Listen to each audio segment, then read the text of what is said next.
그 프란츠 카프카라는 그 독일 그 소설가가 있습니다. 이 사람은 유태계 사람인데 이 사람은 유명한 사람입니다. 그 장편 소설 성이라는 그 소설이 있습니다.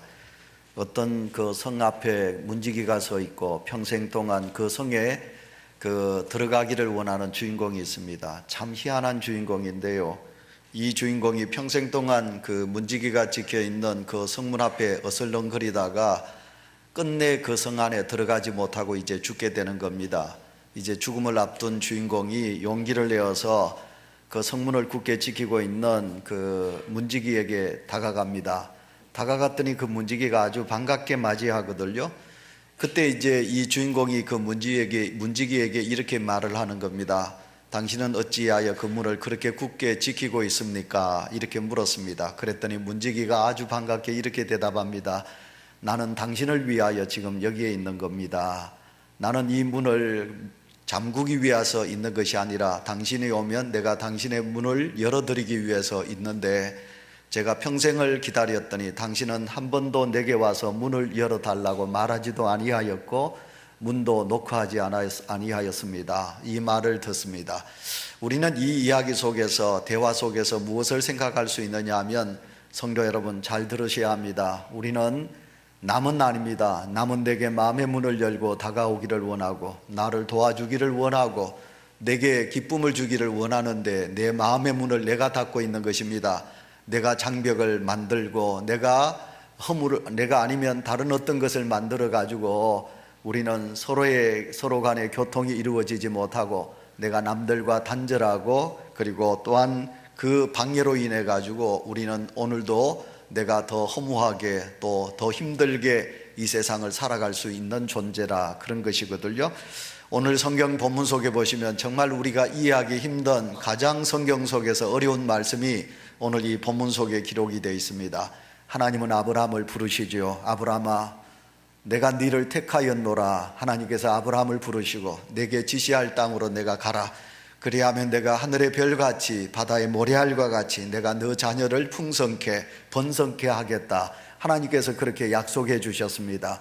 그래서 아브라함은 그것을 믿고 하나님이 지시하시는 땅으로 갔고 하나님이 주시는 은혜의 말씀을 생각하면서 아브라함은 25년을 기다려서 드디어 하나님께서 주시는 아들 독자 이삭을 얻게 되지요. 여러분 25년 만에 그 독자를 얻었으니 이삭을 얻었으니 아브라함이 얼마나 기쁘고 좋았겠습니까? 그 아들을 볼 때마다 살맛이 나고 밥맛이 나고 힘이 얼마나 났겠습니까?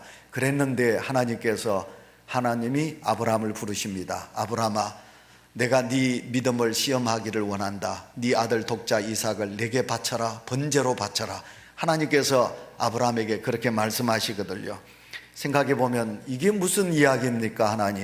하나님은 좋으신 하나님인데 어찌하여 하나님께서 내게 주셨던 어렵게 주셨던 아들 독자 이삭을 달라고 하십니까? 하나님 이럴 수도 있습니까? 할 수도 있는 말씀입니다.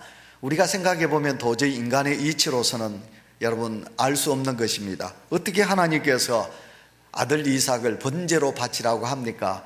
여러분 번제로 바친다는 것은 동물을 잡습니다. 내장은 다 끄집어내가 이걸 버리기도 하고 불태워 버리기도 하고 그 다음에 이제 내장을 끄집어낸 다음에 모든 부위마다 각을 떠서 그것을 제단 위에 올리고 그리고 물을 붓고 거기다가 이제 불을 피워서 그 제물을 하나님 앞에 연기를 올려드리는 제사가 바로 번제입니다. 여러분 하나님은 좋으신 하나님이십니다. 하나님은 긍휼하시고 사랑이 많으시고 자비로우신 하나님이십니다. 인류 모든 만물의 영장이 사람이라고 그랬습니다. 그랬는데 하나님께서 어찌하여 백세나 되어서 아브라함에게 주셨던 한 아들 이삭을 그걸 번제로 바치라고 하나님께서 말씀하실 수 있겠습니까? 절대로 그럴 수 없습니다. 하나님 그러시면 아니 됩니다. 할 수도 있는 것입니다. 그런데 아브라함은 예 그렇게 하겠습니다. 이렇게 오늘 우리에게 말씀하고 있습니다. 자, 사랑하는 성도 여러분, 이 문제는 대단히 어려운 문제입니다. 내가 죽는 것도 아닙니다. 내 자식을 하나님 앞에 번제로 바치는 문제입니다.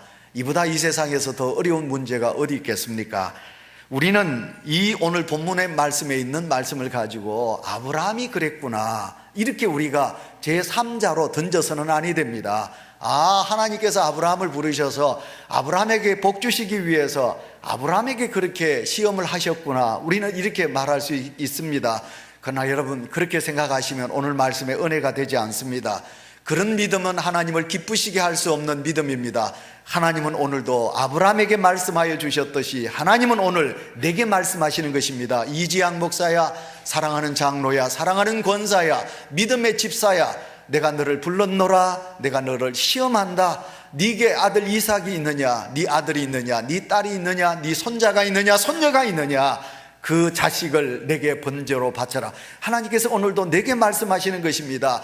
아브라함 3자가 했으니까 그럴 수 그랬겠네 하고 우리가 이렇게 짐작하고 넘어갈 수 있을런지는 모르겠지만 하나님은 오늘도 내게 말씀하시는 것입니다. 그러니 얼마나 이게 힘든 시험이고 얼마나 어려운 문제이겠습니까? 자, 이런 문제가 우리 속에 있을 수도 있다, 이 말입니다. 또한 하나님은 오늘도 우리에게 복 주시기 위해서 이런 시험 테스트를 하실 때가 있다, 이 말입니다. 자, 이런 예가 어디에 있느냐 하면 신약 성경에 있습니다.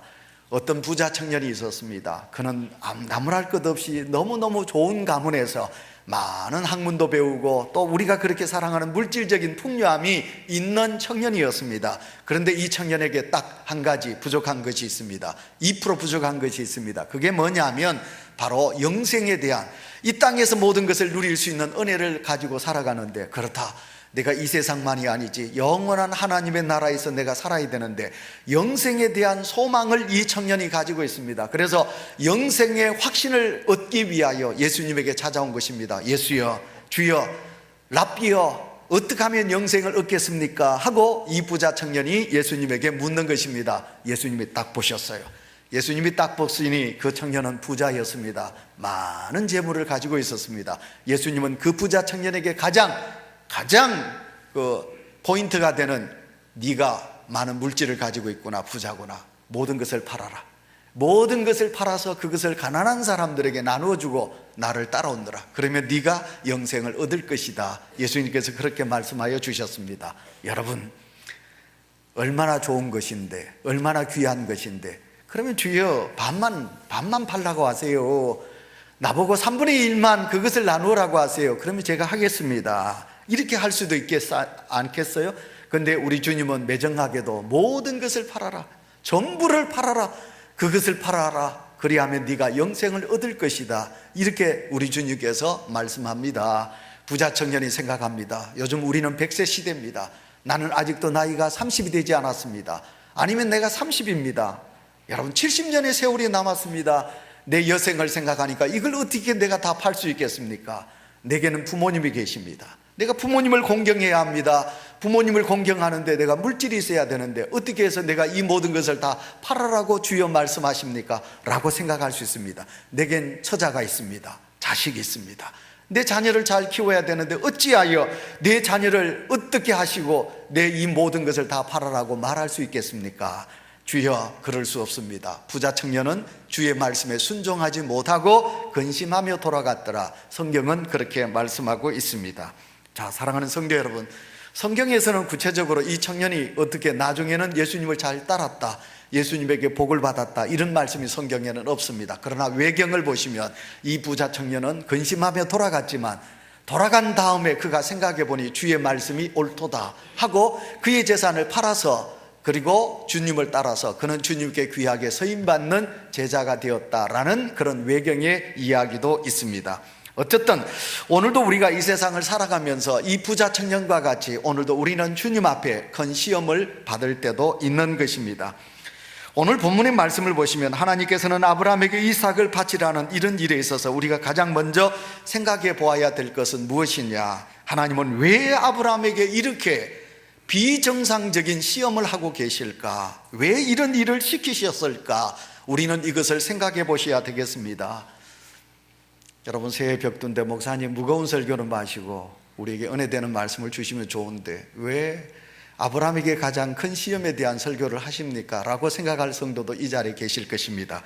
자, 사랑하는 성도 여러분, 그런데 오늘 우리가 이제 성경을 좀 보셔야 되겠습니다. 1절을 우리 다 같이 큰 소리로 읽도록 하겠습니다. 1절 있습니다. 시작. 그 일 후에 하나님이 아브라함을 시험하시려고 그를 부르시되 아브라함아 하시니 그가 이르되 내가 여기 있나이다. 다 같이 아멘. 오늘 1절 말씀을 우리가 가만히 보시면요, 그 일 후에 하나님이 아브라함을 시험하시려고 테스트, 하나님께서 아브라함을 시험하시려고. 무슨 말씀입니까? 아브라함아 내가 네게 복을 준다. 그 복이 뭡니까? 자녀의 번성함입니다. 다른 복이 아닙니다. 후손의 번성함입니다. 자녀가 잘 되는 복입니다. 자녀를 잘 되게 하시는 복을 주시기 위해서 하나님께서 아브라함에게 네가 그 복을 받을 만한 그릇이 되어 있느냐, 네가 그 복을 받을 만한 믿음이 있느냐, 하나님은 그것을 보시기를 원하시는 것입니다.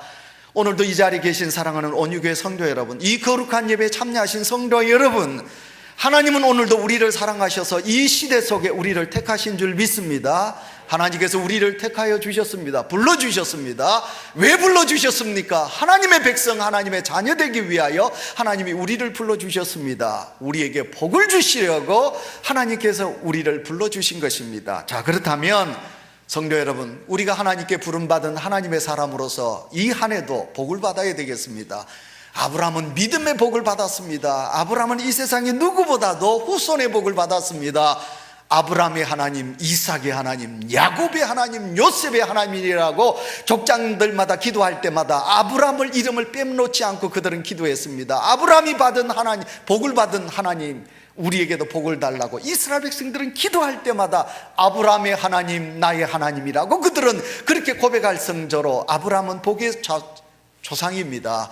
자, 그렇다면 오늘 2015년을 시작하는 성도 여러분, 여러분에게는 특별히 많은 하나님을 향한 소망을 가지고 계십니다.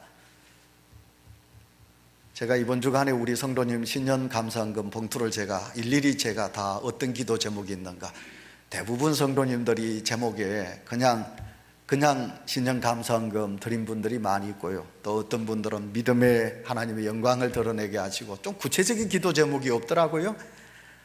우리 하나님 다 하시는 하나님 이렇게 하신 분들도 많았고요. 그러니까 구체적인 기도가 없더라고요. 제가 그 구체적인 기도를 가지고 저는 기도하기를 원해요. 하나님, 우리 장로님 가정에, 우리 권사님 가정에, 우리 집사님 가정에 이런 기도 제목이 있는데 이 기도 제목을 이루어 주셔야 됩니다. 자, 여러분, 기도 제목을 그 신년 감사 봉투에 적지는 아니하였지만 여러분들 중에는 다 각각 기도 제목이 있을 것입니다. 소망이 있을 것입니다. 이 한 해 동안 하나님 이런 일들을 이루어 주십시오. 우리 교회와 우리 가정에 꼭 하나님께서 이루어 주셔야 될 것이 있습니다. 내 자식에게 꼭 하나님께서 해 주셔야 될 일이 있습니다 라는 소원이 있을 것입니다. 자, 그러면 하나님은 그 소원을 이루어 주시기를 원하십니다. 이 모든 복을 주시기를 원하시는 하나님이십니다. 할렐루야, 아멘. 그 하나님께서 여러분을 시험하십니다. 자, 내가 그 복을 주겠노라, 내가 그 모든 것을 이루어 주겠노라. 네게 그런 그릇이 되어 있느냐, 준비가 되어 있느냐.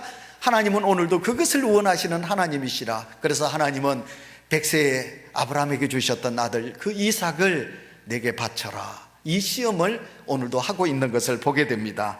자, 여러분 인생을 살면서 여러분의 믿음의 때를 따라서 하나님은 시험하십니다. 그런데 여러분 고린도전서 10장 31절에 있는 말씀 그대로 하나님은 사람이 그 받을 시험을 이길 만한 그것을 보시고 하나님은 시험을 주신다고 말씀하고 있습니다. 그러므로 걱정할 필요가 없어요.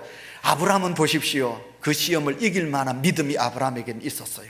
그러니 하나님은 아브라함에게 아들 독자 이삭을 바치라고 하셨어요. 저보고 만약 다음 일을 바쳐라, 저는 그걸 못할 것 같아요. 목사님 설교구래 하면서 목사님 먼저 아들을 바쳐야지. 여러분, 그 아들 바칠 수는 있어요. 목회자로 바친다, 어떻게 하신다 하라고 하면 하실 수 있어요. 그러나 그 아들을 죽여서, 칼을 가지고 그 아들을 죽여서 번제로 바치라, 여러분 그걸 하실 수 있는 분이 이 자리에 누가 계시나요? 그런데 여러분, 아브라함은 그만한 합당한 만한 믿음이 아브라함에게는 있었다는 거예요. 자, 그러면 우리가 감당할 만한 시험을 하나님은 오늘도 우리에게 주신다. 하나님께서는 아브라함을 테스트하시기 위하여, 시험하시기 위하여 하나님께서 오늘도 아브라함에게 그 독자 이삭을 바치라고 말씀하고 있습니다. 자, 여러분, 하나님은 분명히 오늘도 우리에게 그 복을 주시기 위하여 여러분 시험하실 수도 있습니다. 또 시험을 하십니다. 또 지금 이 시간 그 시험을 받고 있는 성도도 이 자리에 계시리라고 생각합니다.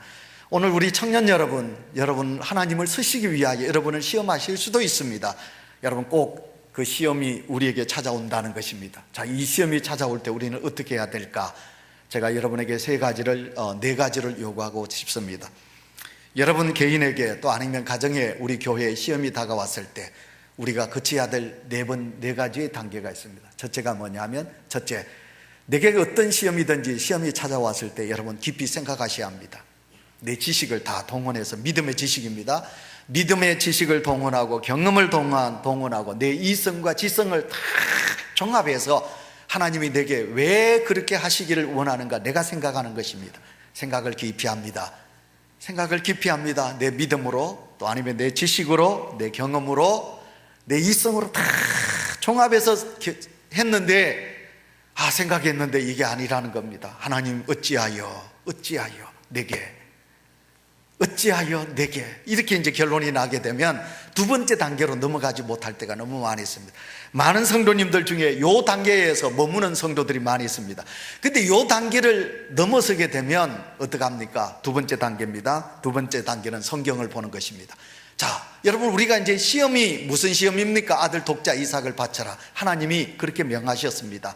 근데 우리가 성경을 오늘 1절을 읽어보니까 하나님이 뭐라고 하셨습니까? 성경을 읽어보니까 하나님이 나를 시험하시려고, 나를 시험하시구나. 그랬구나. 하나님의 시험이다. 그런 거거든요. 그러니까 성도 여러분, 하나님은 독자 이삭을 잡아서 죽여서 그 각을 떠서 받기를 원하시는 하나님이 아닙니다. 아브라함의 시험을 보시는 하나님입니다. 다시 말하면 우리 하나님은 좋으신 하나님이고 복의 하나님이시기 때문에 절대로 우리를, 여러분, 그렇게 매정하게 우리를 비참하게 만드시는 하나님은 아니시거든요. 그래서 성경을 읽습니다. 두 번째 단계, 여러분 성경을 깊이 읽습니다. 여러분 묵상하면서 읽습니다. 소리내어서 읽습니다. 기도하면서 읽습니다. 읽고 또 읽어보니까 성경에서 오늘 내게 주시는 말씀이 눈에 확 들어오는 겁니다. 내가 깨닫지 못한, 평소에 보지 못한 성경 말씀이 내게 확 들어오는 것입니다. 하나님이 이렇게 하시구나. 이제 이 두 번째 단계가 우리 속에 있는 것입니다. 그 다음에 세 번째 단계가 뭐냐면, 성도 여러분, 목회자를 찾는 겁니다.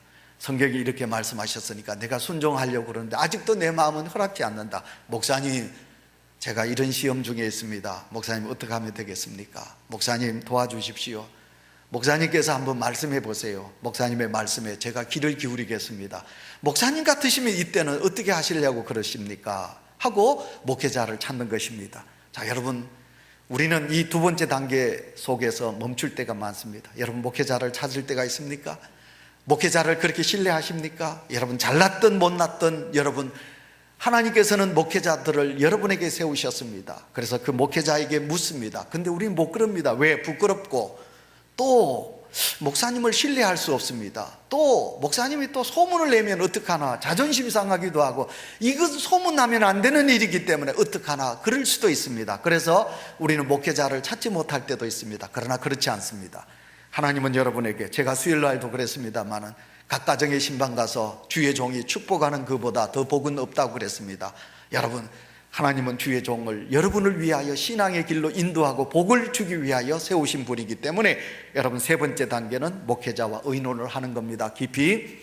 그 다음에 네 번째 단계가 뭐냐면, 네 번째 단계는 먼저 제가 목회자라고 그랬습니다. 왜냐하면 목사님이 알기 전에 우리 권사님이나 집사님이나 장로님을 찾아서 이야기했는데, 아이고 그 권사님이 목사님 귀에 들어가도록 이야기하면 이게 안 되거든요. 그래서 네 번째 단계는 이제 목사님에게 말씀드리고 내 믿음의 선배를 찾는 것입니다. 믿음의 덕이 있고 기도 생활을 많이 하고 영성이 깊은 분에게 찾아가서 제가 목사님에게도 물어봤습니다. 목사님은 이렇게 하라고 했는데, 장로님, 권사님, 집사님, 이러면 어떻게 하면 좋겠습니까? 저를 위해서 늘 기도해 주시는 분인데 한번 기도하시면서 제게 한번 이런 시험을 이길 수 있는 방법을 좀 가르쳐 주십시오. 말씀해 주십시오. 교훈하여 주십시오. 라고 네 번째 단계가 내 믿음의 선배를 찾아가서 그분의 조언을 듣는 것입니다. 이게 끝나면 이제 다섯 번째 단계입니다. 다섯 번째 단계가 뭐냐면, 이제 하나님 앞에 내가 1대1로 이제 무릎을 꿇는 것입니다. 날짜를 정합니다. 시간을 정합니다. 내가 한 달을 기도하겠습니다. 아니면 열흘을 기도하겠습니다. 아니면 내가 10시에 기도하겠습니다. 새벽 2시에 기도하겠습니다. 4시에 기도하겠습니다. 아니면 남들이 다 출근한 10시에 내가 교회 와서 오전 10시에 내가 기도하겠습니다. 그리고는 하나님 앞에 엎드리는 겁니다. 하나님, 왜 하나님이 내게 이런 큰 시험을 주십니까? 왜 내 자식에게 이런 시험을 주십니까? 하나님의 뜻이 어디 있습니까? 하나님 말씀하여 주십시오. 내가 이제 듣겠습니다. 목사님이 이래라고 하셨습니다. 내가 생각해 보니까 이런 결론이 납니다. 그런데 나는 아직도 답을 얻지 못합니다. 하나님 말씀하여 주십시오 하고 우리가 하나님 앞에 엎드리는 것입니다. 성도 여러분, 그러면 내 믿음이 큽니다. 그러면 하나님이 답을 주십니다. 근데 여러분, 믿음 있는 척 하지 마세요. 목사님들이요, 믿음 있는 척 합니다. 장로님 여러분, 이런 큰 시험 앞에 믿음 있는 척 하지 마세요. 기도하시는 권사님 여러분, 믿음 있는 척 하지 마세요. 성도 여러분, 우리는 하나님 아버지 앞에 너무 껍데기 신앙으로 척하는 신앙으로 살아갈 때가 너무 많이 있습니다. 여러분, 다 믿음 있는 것 같습니다. 언제 좋을 때는. 평안할 때는 우리가 다 믿음 있는 것 같습니다. 교회가 환난이 오고 가정에 어려운 시험이 찾아오고 여러분 가정에 뜻하지 않는 말할 수 없는 아픔이 찾아왔을 때 너무 많은 성도들이 믿음 있는 척하다가 넘어지는 성도가, 하나님을 욕되게 하는 성도, 하나님을 부끄럽게 하는 성도, 하나님의 교회를, 영광을 가리는 성도들이 너무 많이 있다는 사실을 아십니까? 믿음 있는 척하지 마세요. 여러분, 직분으로 절대로 껍데기 옷을, 믿음의 옷을 입지 마세요. 오늘도 우리 장로님의 기도와 같이 우리는, 오늘 우리 집사님의 기도군요. 일부 예배 때 기도, 하나님은 우리 중심을 보신다 그랬어요. 껍데기, 직분이 우리를 하나님의 나라로 가게 하지 않습니다. 내 마음속에 하나님을 믿는 그 믿음이 천국으로 인도하지, 껍데기가 하나님의 나라로 인도하지는 않는다, 이런 말이 있습니다. 그러므로 성도 여러분, 오늘도 우리는 믿음으로 하나님 앞에 서셔야 돼요. 하나님의 믿음을 오늘도 달아보고 계시니까요. 어떤 도둑이 있었어요. 이 도둑이 금은방에 갔어요. 근데 밤에 가야 되는데 이 도둑이 어리석게도 많은 사람들이 이렇게 물건을 사고 하는 대낮에 금은방에 갔어요. 사람들이 이제 이거 한번 봅시다, 저거 한번 봅시다. 그럴 때 이 도둑이 가만히 뒤에서 뒷짐지고 이제 보석을 보고 있었어요. 근데 한참 있다가 이 도둑이 덜렁 그 보석을 자기 주머니에 넣었어요. 그러니까 주인이 딱 잡았어요. 이놈, 네 도둑이구나. 왜 돈도 안 내고 네가 그 귀한 것을, 네가 보석을 네 주머니에 넣느냐고. 그랬더니 이 도둑이 어처구니없게 무슨 말을 했는지 압니까? 여보시오, 내가 당신이 가지고 있는 이 보석을 보니까 너무 좋았어요. 나는 지금 아무도 안 보여요. 당신도 안 보이고 여기 사람도 안 보이고 나는 보석밖에 눈에 안 보여. 그래서 나는 그 보석이 내 눈에 보이기 때문에 나는 그 보석을 내 주머니에 넣었다고, 여러분, 이 말을 했다는 거예요. 자, 여러분, 오늘도 내가 가지고 있는 내 믿음의 초점, 눈입니다. 내 믿음의 눈이 무엇을 바라보고 있느냐, 이 말입니다. 내가 내 믿음으로 여러분 그곳을 보게 되면 다른 것은 보이지 않습니다. 내가 사랑하는 사람, 내 아내만 보면 아내가 이 세상에서 제일 미인으로 보입니다. 내 자식이 남들은 뭐라고 말하지만 내가 내 자식을 귀하게 바라보기만 하면 여러분 그 자식이 이 세상에서 제일 멋있고 아름다운 자식이기도 합니다. 내가 어떤 마음으로, 어떤 눈으로 내가 무엇을 보느냐에 따라서 다르다는 것입니다. 성도 여러분, 오늘 설교 제목이 무엇입니까? 나의 초점을 어디에 둘 것인가? 나의 초점을 어디에 둘 것인가? 오늘도 여러분 이 말씀을 생각하면서 여러분 우리가 성경에 있는 예를 찾아보겠습니다. 여러분, 모세가 12점 당군을 젖과 꿀이 흐르는 가나안 땅으로 보냈습니다. 그 10점 당군이 봤습니다. 10점 당군이 딱 가나안 땅에 가서 보니까 땅은 기름진데 사람들이 너무 키가 크고 너무 장골입니다. 거인입니다. 자이언트. 너무너무 거인들입니다. 그래서 이 10점 당군이 돌아와 가지고 그들은 말합니다. 뭐라고 말합니까? 그 땅에는 거인이 살고 있습니다. 우리는 메뚜기와 같습니다. 우리는 메뚜기와 같고 그들은 거인입니다. 너무너무 큰 사람들입니다. 우리는 도저히 그 땅을 차지할 수 없습니다. 이렇게 말합니다. 여러분, 그러나 여호수아와 갈렙은 어디를 봅니까? 그 거인들이 있는 그 뒤에 서 계시는 하나님을 봅니다. 여러분, 우리 하나님은 그 거인들보다 억만 배보다 더 큰 하나님이십니다. 믿으십니까? 우리 하나님은 너무너무 크신 하나님이십니다. 우리 하나님은 그 가나안 땅을 하나님의 백성들에게 주시기를 원하시는 하나님이십니다. 내 눈이 어디를 향하느냐? 내 눈이 어디를 보고 있느냐? 하나님을 보고 있느냐? 위대하신 하나님을 보고 있느냐? 내 눈이 이 세상에 잘난 사람을 보고 있느냐? 어디를 보고 있느냐? 그 말입니다. 이삭의 일에 있어서 마찬가지입니다. 아브라함이 이삭을 하나님의 제물로 바치라는 말씀을 들었을 때 하나님, 이건 말도 안 됩니다. 하나님, 이건 말도 안 됩니다. 내 자식을 죽여서 바치라니요, 이건 말도 안 됩니다. 내가 하나님을 믿어도 너무너무 잘못 믿었네. 내가 하나님을 알아도 너무너무 잘못 알았네. 내가 교회를 나왔다가 내가 폐가 망신하게 되었네 라고 생각할 수 있습니다. 그러나 여러분, 오늘 이 아브라함은 아들을 바치기를 원하시는 하나님이시지만, 그러나 하나님은 내게 복을 주시는 하나님, 내 자손을 하늘의 별처럼 번성케 하시는 하나님이심을 그는 믿는 믿음의 초점의 눈을 바라보고 있는 것을 우리가 보게 됩니다. 이 말씀을 생각하면 우리는 성경 속에서 너무 많은 예를 찾을 수 있습니다. 베드로, 여러분, 베드로가 물리를 걷습니다. 베드로가 갈릴리 바다에서 고기를 잡습니다. 밤이 새도록 고기를 잡았습니다. 한 마리도 잡지 못했습니다. 그때 예수님께서 오셔서 뭐라고 그러십니까? 베드로야, 저 깊은 데에 그물을 던지라. 베드로는 평생 그곳에서 고기를 잡았기 때문에 그곳에는 고기가 없습니다. 예수님, 그건 고기 없어요. 그러나 베드로는 어디에 초점을 맞춥니까? 주님의 말씀에 순종에 초점을 맞췄습니다. 예, 주님이 하라시면 내가 그 말씀대로 내가 여기다 그물을 내리리이다. 베드로는 자기 생각으로는 도저히 맞지 않지만 주님이 명하시는 대로 그 깊은 곳에 그물을 내리게 됐더니 고기가 많이 잡히게 됩니다. 주님의 말씀에 초점을 맞추느냐. 여러분, 더 예를 들겠습니다.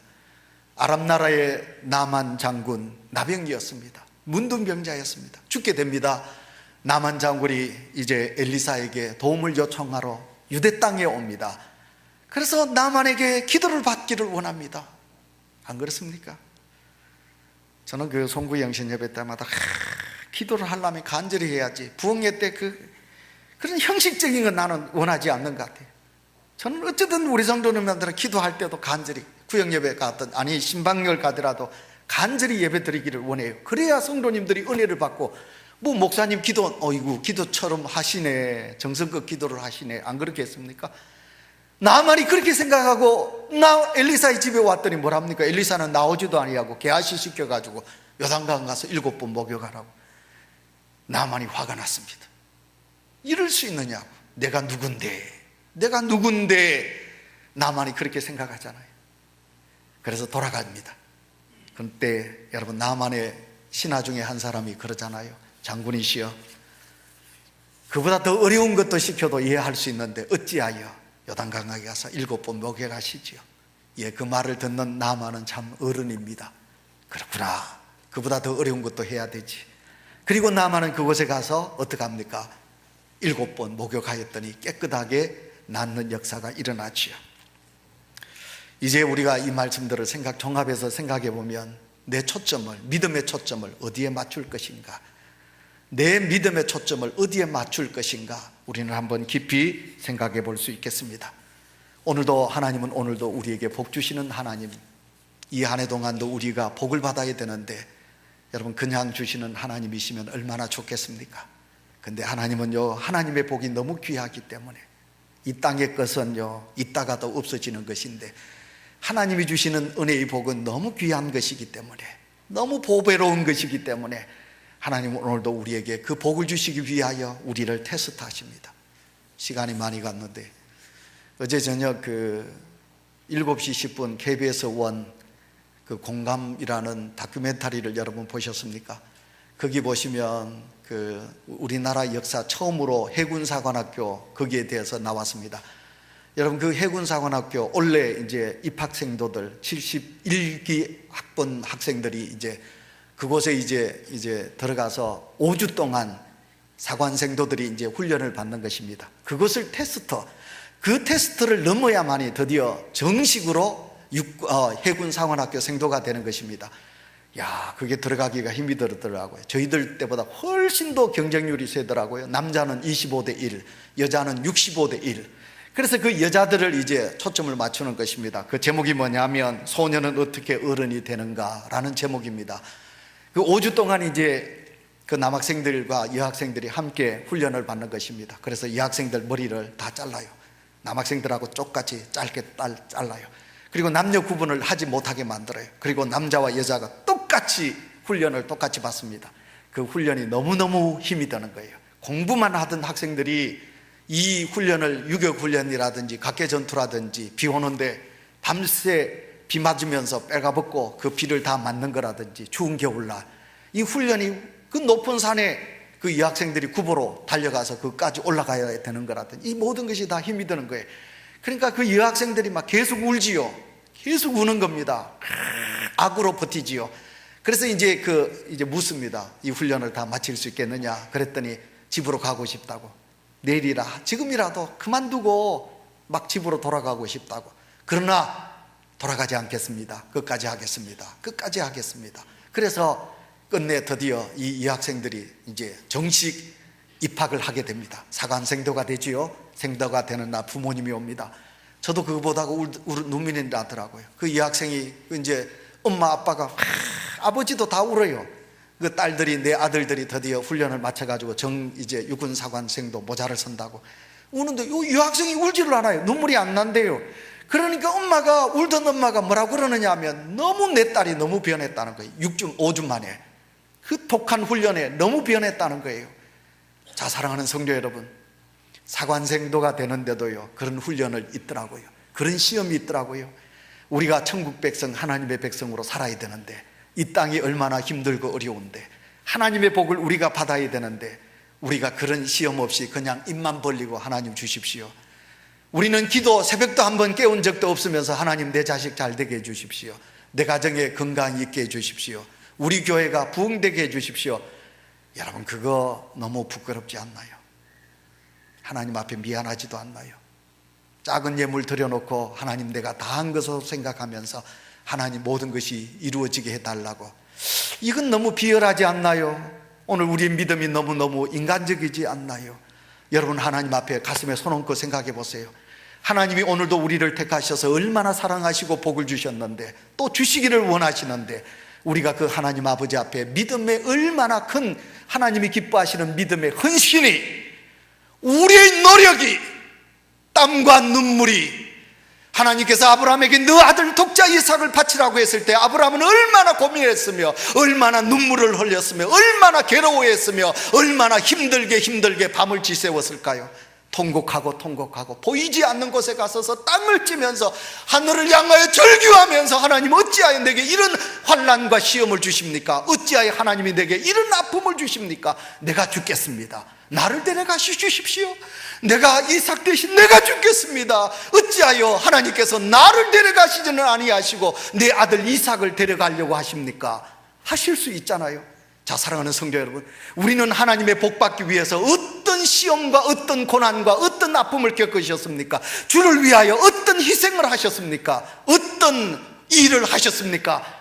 그러면서도 우리는 하나님 아버지 앞에 아무것도 하지 않고 아무것도 우리가 드리지 않고 아무것도 우리는 눈물도 없으면서도 왜 하나님 내 가정에 복을 주시지 않으며 내 가정에 역사하지 않느냐고 하실 때가 얼마나 많이 있는가요? 이것은 비열한 신앙이에요. 이것은 우리가 세상 사람들보다 더 몇천 배 못난 믿음이라고 말할 수 있습니다. 성도 여러분, 이 한 해는 하나님이 오늘도 아브라함에게 주셨던 복을 우리 온유재단의 성도들에게 주시기를 원하시는 하나님의 복이 우리 속에 있다는 것을 믿으시고 하나님의 시험에 모두 다 합격하셔서 하나님의 복을 넘치도록 받아 누리는 은혜가 우리 모두에게 있으시기를 축원합니다. 하나님 감사합니다. 은혜를 받은 주의 백성들이 오늘도